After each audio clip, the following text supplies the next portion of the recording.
Los del terrorismo, ¿no? Había el NRTA y el Sendero Luminoso que estaban en constante lucha, y el 92 cae Abimael Guzmán, ¿no? Entonces a partir de eso empieza también a haber un cambio en nuestra sociedad que tiene que ver mucho con lo que escribe aquí el arquitecto, que me parece muy interesante, porque más allá de ser una novela, para mí me ha ayudado a pensar y analizar en la parte histórica y llevarme a momentos en la universidad, porque cuando nosotros estudiábamos, yo por los años 80 e inicios de los 90, no sabías quién estaba a tu lado, si podías ser terrorista o no terrorista, ¿no? Quién era quien se sentaba a tu lado y qué podías expresar y qué no podías expresar. Era complicado. Yo estudiaba antropología y en esa carrera era mucho más visible este tipo de situaciones, entonces había una cierta, y en algún momento del libro lo menciona también el arquitecto, que hubo un colega que también no se sabía. Entonces todo eso marcaba la situación en la que vivíamos los peruanos. Y nos cuenta el arquitecto, y aquí me interesaría leerles esto que dice el arquitecto cuando piensen por qué escribe esto. No escribo porque hoy el Perú es un país confrontado, no entre grupos con ideologías extremas, sino más bien con intereses propios y divergentes, perdiéndose así el concepto de la patria. Y creo que sí, pues es cierto que estamos viviendo situaciones bien complejas. Todos los días vemos temas de crimen, de poca seguridad. Y bueno, volviendo al libro, que a mí en lo personal me ha hecho pensar en bastantes cosas en las que he estudiado, uno tiene que ver con el tema de la migración. Él nos habla aquí de un joven que había tenido que salir del Perú porque era un refugiado político, era de las fuerzas del MIR, pero el arquitecto sospecha que era más del NRTA, y había sido refugiado político, se llamaba él, ¿no? Que había sido detenido, y ahí le cuenta en sus encuentros, porque él, al estar fuera del Perú, el arquitecto, uno siente que es pues diferente al resto, y ahí entra el tema de identidad, ¿no? Como tú, con ciertas actitudes y situaciones, te sientes diferente al resto, y en Alemania era evidentemente claro eso. Y cuando él encuentra en una avenida a este joven que era muy parecido a él, pues se despierta cierto interés por conocerlo, y le pregunta si era latinoamericano, y le dice peruano. Entonces a partir de eso, al verse similares, al verse encontrar dos personas de culturas muy similares, empiezan a relacionarse. Y ahí conoce el arquitecto mucho de la vida de este señor, ¿no? El por qué había entrado. No les voy a narrar detalles porque le diré que ustedes no lean el libro, pero ahí le narra toda la situación del por qué había llegado a Alemania. Y creo que eso tiene que ver también cómo nos ponemos a pensar qué es la libertad, ¿no? Si el quedarse aquí preso, cerca a su familia de alguna forma, o estar libre fuera del Perú, pero solo. Entonces son paradojas de la vida que la verdad había que estar en la situación para entenderlas, y ahí el arquitecto empieza a tener una relación muy estrecha con este señor y a entender y también cuestionarse algunas situaciones que él en algún momento había vivido y pensaba. Y una de las que me ha también llamado la atención es que en algún momento este señor Montes lo encuentra con un cubano, ¿no? Entonces el arquitecto le pregunta cómo puedes tú conversar con alguien que huye de algo que tú luchabas allá en el Perú, ¿no? Entonces él ahí le dice que en realidad ellos son refugiados y allá solo viven una situación parecida, ¿no? Estar alejados de su tierra, y ahí en ese nuevo espacio tratar de generar nuevas relaciones. Y esto también es importante porque más allá de que esta novela nos cuente las situaciones que vivió y pensó el arquitecto, nos ayuda a entender también temas culturales, ¿no? De la migración. Cuando eres expulsado por diferentes razones de tu terreno, de tu hábitat, de tu espacio, cómo te debes enfrentar a una nueva situación. Entonces hay elementos que para mí me han llamado mucho la atención. Primero la identidad, el segundo el tema de la migración, y a partir de esto pues hay otro momento también importante que narra el arquitecto. No me acuerdo ahora bien el nombre de las monjas, pero sí las tengo presentes porque eran las monjas alemanas que, siendo expulsadas después de los temas nazis, fueron pedidas por el Perú y están ubicadas en 3 territorios. Uno es Apurímac, otro es Juliaca, y ahí también me despertó cosas porque mi mamá estudió en ese colegio que se llama Elena de Santa María en Juliaca, ¿no? Entonces él conoce eran mujeres que saliendo de Alemania, monjas, habían venido también a luchar contra la pobreza en territorios lejanos y que también sufrieron de alguna manera los temas del terrorismo. Ustedes saben que Apurímac, Puno y Cusco fueron en el sur los territorios que más problemas y vidas se perdió con el tema del terrorismo, ¿no? Y creo que este libro nos ayuda a analizar y reflexionar sobre estas situaciones. Ahora quizás no tenemos terrorismo, pero estamos teniendo una inseguridad que nos hace vivir casi igual. No sabemos si vamos a pasar por un lado y vamos a recibir una bala, ¿no? Entonces, son cosas que nos ayudan y nos hacen pensar cómo debe ser el futuro que estamos pensando para nuestro Perú. Y creo que es valioso esta novela, porque más allá, como les digo, de ser una novela,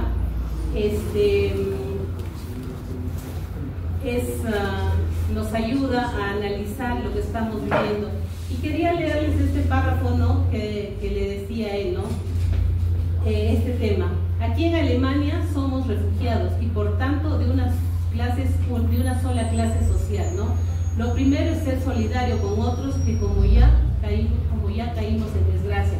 Entonces este nuevo espacio en el que vive este señor César y que viven otros que por alguna razón han salido de sus territorios, los hace iguales, ¿no? Entonces es otro tema a ser entendido y analizado, ¿no? Si en algún espacio tuyo ha sido diferente a, o te has sentido diferente a, y llega un momento en tu vida que tienes que sentirte igual al otro, y sientes las mismas necesidades y las mismas carencias y también las mismas expectativas de vida. Entonces yo les invito a leer este libro que para mí ha sido sumamente interesante, no solo por el tema de la novela, sino como le digo, me ha despertado análisis de situaciones que he vivido, pero también para entender cómo la cultura es tan dinámica y podemos en distintos espacios. Una Alemania que era diferente a lo que estaba viviéndose en el Perú, podía dar lugar a que dos peruanos se reencuentren, se conozcan, mejor dicho, y analicen la situación desde dos perspectivas, ¿no? Uno que luchó desde el tema armado, ser terrorista, ¿no?, en un frente, y el arquitecto que tenía ideales de su formación aprista, y ver cómo ahí se conjuncionaban esas ideas y se puede generar nuevos lineamientos. Entonces creo que el diálogo es lo más importante, que también nos da como reflexión esta novela. Quería felicitar nuevamente al arquitecto porque es un alcance muy importante y como siempre digo yo, ¿no?, creo que la antropología, que es el estudio de la cultura, la tenemos siempre presente todos en algún momento de nuestra vida, y aquí el arquitecto también claramente nos los demuestra y nos los expresa en Amigos Socialmente Refugiados. Gracias.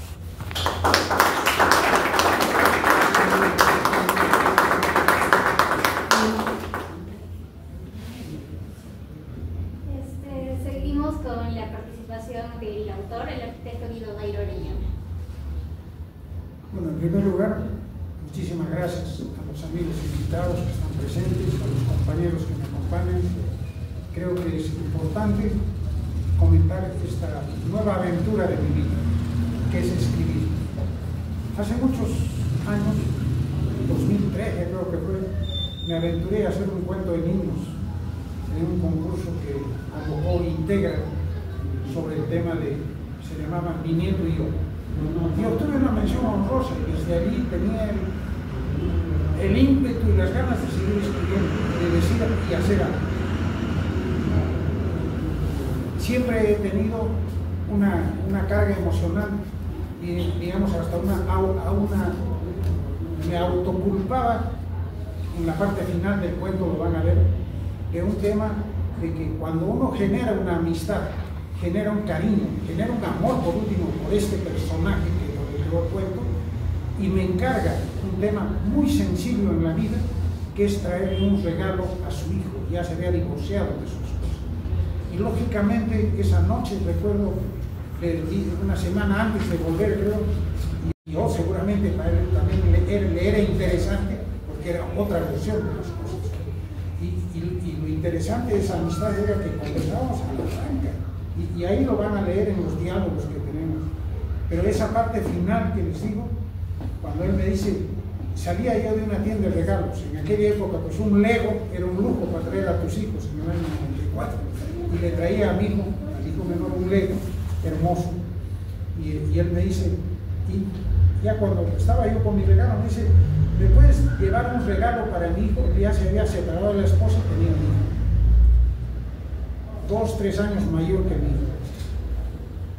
Yo le digo, por supuesto, porque uno como padre, yo que no he perdido temprano un padre, para ese hijo, había un padre ausente, ¿no? Ya eran como 6 años, creo, o 5 que estaba en Alemania en condición de...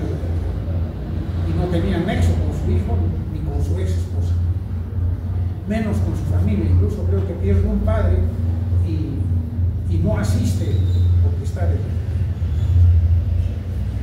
Esa noche tuve todos los traumas ideológicos y políticos que me han podido suceder en mi cabeza, porque decía, ¿y si el Señor es un enviado de Montesinos? Me están poniendo me están sembrando un mensaje dentro del regalo. O sea, se te ocurren cosas, porque la verdad que hoy tenemos una oportunidad de vivir más tranquilos, pero en la época del terrorismo y en entonces, en 94, finales y post-terrorismo, vivíamos a doble fuego. No es que vivíamos, tú podías decir, yo no soy de sendero, pero de repente terminabas acusado siendo senderista por un acto de tu vida que te pueden decir, y podría ser ese regalo. Entonces, a los 2 días que nos encontramos, le dije, tú dame la plata y yo voy a comprar el regalo, dame el dinero. Y me fui a la misma tienda y compré el mismo regalo que el mismo.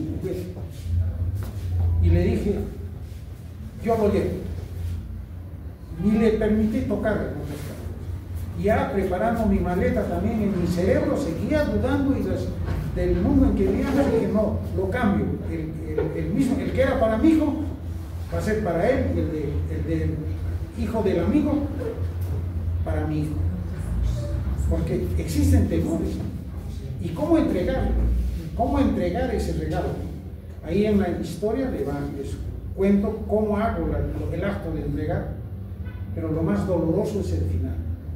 Porque en medio de lo que él lloraba, porque yo le contaba a su padre, y era una media hora de diálogo, de conversación, comienza a sonar en la esquina un auxiliar de un patrullero.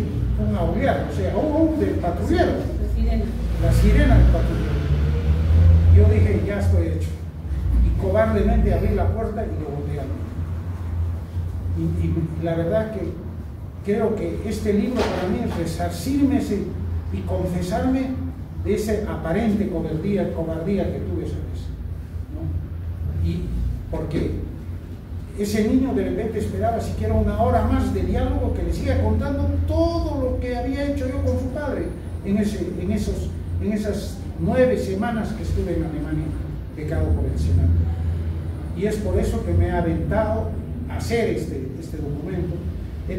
Hace tiempo que lo tenía preparado, he tenido hasta mis miedos de confrontar este tema, porque la sociedad no es muy justa cuando evalúa este tema. Nadie quiere hablar de la violencia, pero como un resultado positivo, que es lo que yo estoy buscando, ¿no? Encontrar el diálogo, el encuentro de la sociedad. Porque hoy en día, como en una parte de mi exposición en la casa de Maestro Víctor, no es que estemos unos a la derecha y otros a la izquierda o al centro. Ahora la sociedad peruana ya dejó de estar en 2 dimensiones, está en 3 dimensiones, los de adelante, los de atrás, los de arriba, los de abajo, y todos confrontados. Incluso que vamos, creo, a la creación de una 4ª dimensión para seguir más confrontados entre todos. Y eso está mal. Creo que este mensaje es extender la mano a todo el que piensa que lo primero que necesita el Perú es paz, es tranquilidad, para poder diseñar, hacer una nueva propuesta. Creo que todo lo que ha sucedido en el país, todos los conceptos ideológicos que pueden ser fundamentales en lo que uno piensa, pero tiene que haber un consenso hacia algo más específico, que es esa población, ese peruano que espera desarrollo, que espera crecimiento, que espera que no solamente sea económico el desarrollo, sea social, político, personal. Y ese tema es muy importante analizar. Por eso me atreví a escribir y lo he puesto a disposición de todos ustedes. Muchísimas gracias. Muchísimas gracias.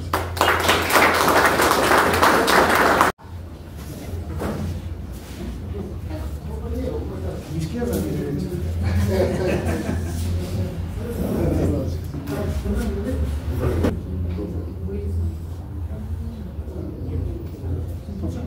Continuamos con la intervención del doctor Luis Customogán. Bueno, muy buenas noches. Se ha convertido en la política y hay mucho que ofrecer, con un discurso más inclusivo, con un discurso más que supere las diferencias a veces tontas que existen entre ciudadanos y de nosotros mismos los artistas, y superando estas pequeñeces seamos capaces de construir la armonía de un pueblo que debe reconocerse ya abiertamente como un pueblo fundamentalmente mestizo en el que vivimos y en el que debemos de ensalzar más que lo histórico, que es importante. Debemos de subrayar lo que corresponde hacer hacia adelante como historia, lo que corresponde escribir hacia adelante, lo que nos toca hacer, ¿no? Después de vernos en nuestro pueblo pasado, de sufrimiento, de gloria, de aciertos y desaciertos, de grandezas y pequeñeces, aunarnos para esforzadamente y lograr darle contenido a una visión de sociedad que debemos de ser partícipes en su construcción. Guido, te felicito por lo que estás haciendo y nuevamente le pido las disculpas del caso. Estoy seguro que todos aquí comparten en gran medida lo que acabamos de decir. Satisfechos de ser tu compañero y tus amigos.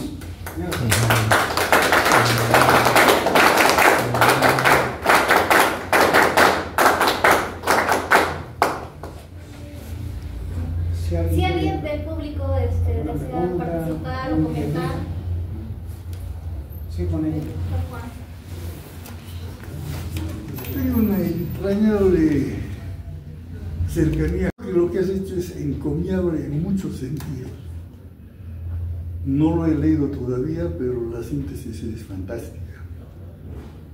Y va en la dirección de que un aprista, militante y convencido, es capaz de dialogar con un comunista convencido y militante. Que eso se produce en una situación de tensiones extremas. Y por último, por lo que nos has dicho, se practica una cosa de la que se habla mucho, pero que nunca se hace: una autocrítica. Se cierra con una autocrítica. En ese sentido, la estructura de este trabajo me parece paradigmática de algo que los peruanos debíamos hacer. El Perú tiene una serie de carencias, pero tiene otras grandes virtudes. Y en esta sala he oído una cosa de boca de un aprista que realmente me ha confortado mucho. Decir que la separación entre Mariátegui y Haya fue una cosa subalternamente creada dentro del partido aprista. Digo esto porque tengo un pequeño empeño del que Guido ha sido partícipe. Me parece que queremos encontrar un norte en el Perú, tenemos que volver a mirar a los grandes pensamiento político peruano, es decir, Haya, Mariátegui, Víctor Andrés Belaúnde y Valcárcel. Y como aquí se señalaba, los cuatro son discípulos de Manuel González Prada. Manuel González Prada, que era de una vena de socialismo ya olvidada completamente, era un socialista, pero no era un socialista dictatorial, era un socialista libertario. En ese sentido, lo que has hecho condensado, y nos lo has expresado muy bien, me parece paradigmático. Una invitación al diálogo desde los extremos políticos, que es posible, no solamente posible, sino hecho, y se cierra con una autocrítica sobre cómo ciertos tipos de circunstancias pueden producir en nosotros conductas que a veces no queremos. Gracias, Guido. Gracias a ti, Juan.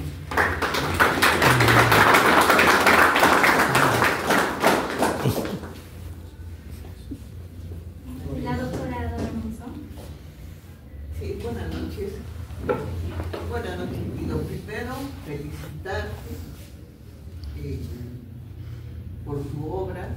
No es fácil escribir toda su historia como la que hace, por diferentes razones, como lo ha dicho la antropóloga. Primero, que siendo aprista, evidencias en un libro, comunicación fluida, ganas los conocimientos y los hechos de uno del MIR. Y creo que seguramente te preguntaste ahí, ¿y esto del MIR qué tiene que ver con el Acta Rebelde? ¿Cómo nació? ¿Cuáles son estas diferencias? Rescatando las palabras del doctor. No. Entonces, tenemos diferentes. Entonces, cabe la oportunidad de preguntarse, ¿es igual Sendero Luminoso que el MIR? Y acá voy a sacar las lecciones del doctor Martín Romero y el doctor Chambi, que ha hecho una tesis. ¿Qué es el MARTA? Que ha hecho su tesis en la universidad. ¿Qué es el movimiento revolucionario Tupac Amaru? Y se conversó en este local y claramente estimó la diferencia de que Sendero Luminoso son terroristas y que el grupo revolucionario Tupac Amaru eran guerrilleros con fuentes políticas, históricas, legales. Pero la sociedad no lo entiende así. Muchas personas que no han estudiado o han llevado más allá pueden tal vez con su conocimiento empírico sobre el tema decir, oye, pero este libro está escrito por un aprista y ya conversó con uno del MARTA, pero si este es terrorista. Por eso hago la diferencia, ¿no? Pero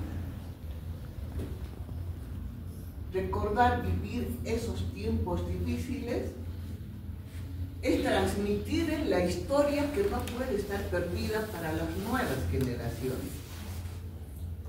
Que nosotros de nuestra generación, incluida la señora Guerreras, el doctor, incluida la generación, hemos guerreado y luchado y le hemos hecho resistencia tanto a Sendero como a la dictadura de Fujimori que convirtió nuestro país en lo que tú has dicho, en víctimas. Por acá Sendero, por acá los militares y pobres los de Apurímac, Andahuaylas, Apurímac, Ayacucho, Huancavelica, como dijo la antropóloga, donde ha estado Sendero. Y pobres de ellos que venían al Cusco, porque los cusqueños no querían juntarse con los de Ayacucho, con los de Apurímac, nos decían váyanse a su tierra por radio y por televisión, hay que ponerle duro que se vayan, son terroristas. Y vivir en esa escena, muy difícil, y escribir para nosotros, por lo que hace escribir,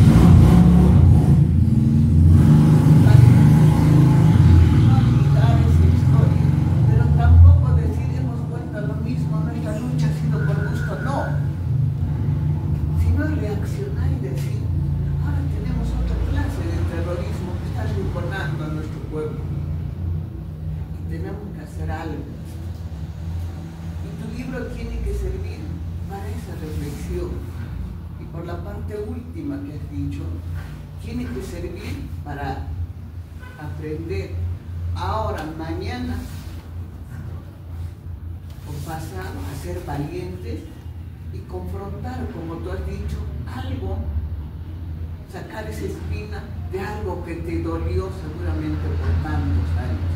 Pero mientras estemos con vida y ponerlo ahí, realmente mis respetos. Eso dice de la gran persona que eres, eso dice de lo valiente que eres, que ojalá esa parte muchos podamos captarlo y tener la valentía alguna vez de decir, disculpa, te hice mucho daño, tal vez queriendo sin quererlo, pero basta, hasta acá, quedas tranquilo contigo, tranquilo, y das un mensaje de valores,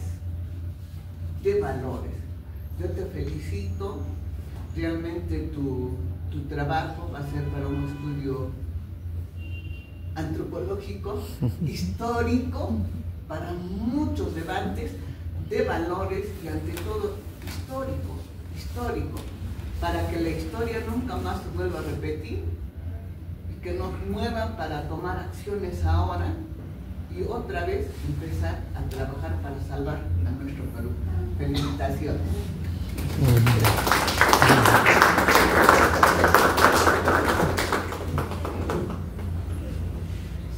Bueno,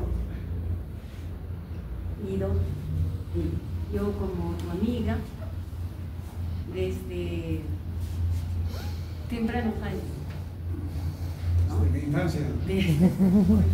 Entonces, para mí es un orgullo de que estés ahí y que estés presentando una producción intelectual. Quien te conoce como yo podría decirte de que este tu trabajo refleja cómo eres tú, cómo has sido tú, cómo eres desde que fuiste niño, adolescente, joven, adulto. Refleja tu manera de ser, Y desde el punto de vista de la investigación, has roto un paradigma que siempre existe dentro de la universidad como algo valorativo dentro de la investigación, que es el paradigma empírico-analítico, que solamente vale la estadística dentro de la investigación. Pero tú has incursionado en un paradigma que se llama el paradigma de investigación cualitativa. Dentro de esa investigación cualitativa está la autobiografía.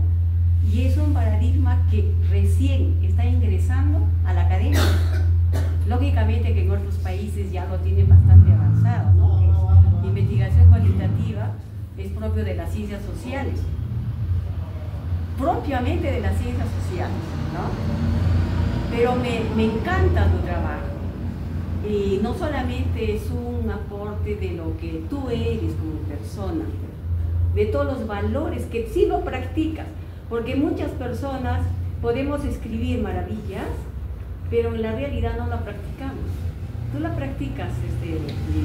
Tú siempre la has practicado desde niño, desde joven, y ahora como adulto la sigues practicando.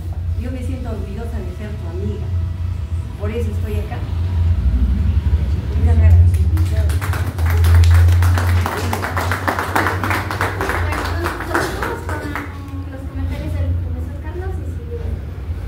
Gracias. Buenas noches.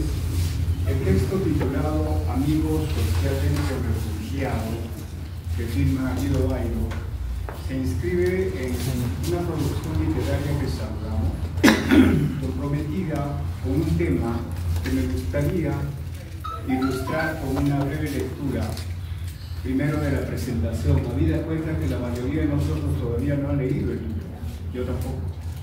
Pero al irlo ojeando y al escuchar a Eldi, a Guido y a Luchito, me animo a decir esto con Martín, que sé que es Martín Romero, ¿acaso lo pone su nombre? En la presentación él nos dice: toda guerra es la más perfecta muestra de la pérdida de todo valor, humanidad, civilización y razón. Es la manifestación de la locura y la enajenación espiritual y mental. Por eso, la guerra necesita deshumanizar al otro, convertirlo en algo menos que un animal, para que la conciencia justifique, entre comillas, que no se ha matado a un hombre, sino a un ente sin valor. Esa es la infamia de toda guerra. Pero eso no es lo peor. Lo más terrible ocurre cuando esa mentalidad trasciende el tiempo de los combates y da forma a una sociedad que continúa anatemizando al otro, considerándolo irrelevante.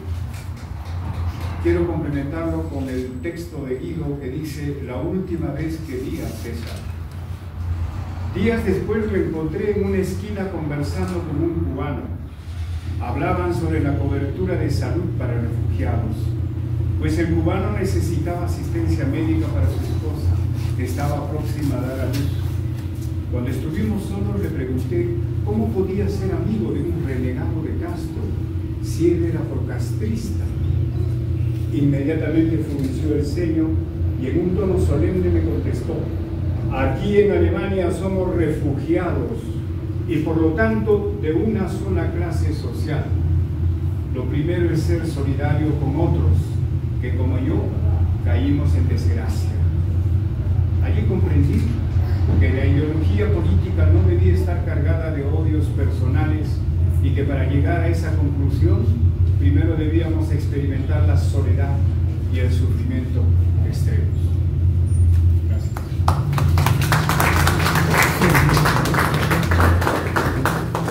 Gracias, compañeros. Mira que yo tenía, viví en el barrio que vivía la doctora Isabel para conocerte desde mucho más antes. Y no haberme perdido el tiempo que perdí, que gané desde los años 80 para aprender de ti la calidad profesional, la calidad política. Y digo esto porque después de 30 años estoy volviendo a la casa del pueblo. Después de 30 años. Me alejé por cuestiones de haber asumido la fiscalía en el año 95. Estoy retornando hoy día por ti. Porque tú me has mantenido en esa idea fuerte del aprismo durante esos 30 años que me alejé de la casa del pueblo. Pero lo que voy a hablar ya no va a ser lo que dijo un Romero o Elizabeth, acá nuestro amigo, o el doctor Wilson, sino el tema de los valores que me has enseñado, que me has inculcado desde que nos conocimos. Orgulloso de tu amistad, desde esa, cuando subiste la regiduría con nuestro Toro Chacón y el equipo formado por Gaby Navia, por Ramón Fanola, por el doctor Mario Delgado, compañeros ilustres, que muchos de ellos ya no están con nosotros. Y cuando llegaste a Cordepus, asumiste primeramente la gerencia general y luego la presidencia, y entregamos una Cordepus limpia al entonces gobierno regional. Y después pasando por muchos, las amistades entre nuestras familias, y para finalmente hace poco estar en cultura y haber demostrado la calidad y capacidad que haberme enseñado tanto. Y eso quiero resaltar, eso quiero que el partido tome en cuenta y dé el lugar que merece un político y un técnico profesional como es Guido. Guidito, muchas gracias.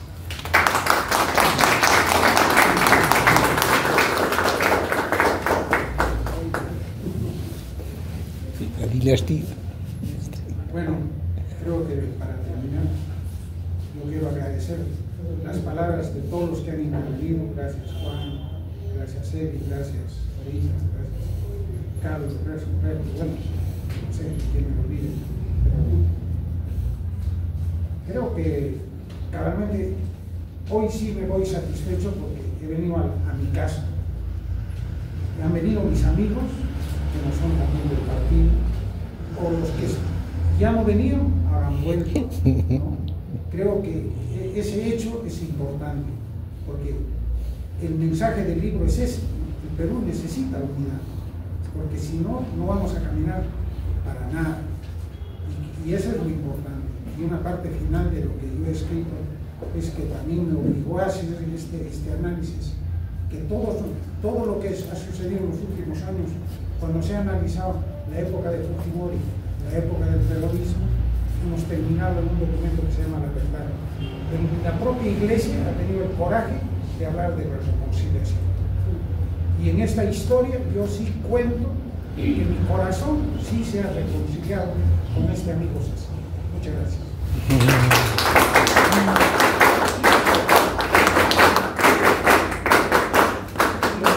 Los que deseen el libro, por favor, no sé quién me ayuda.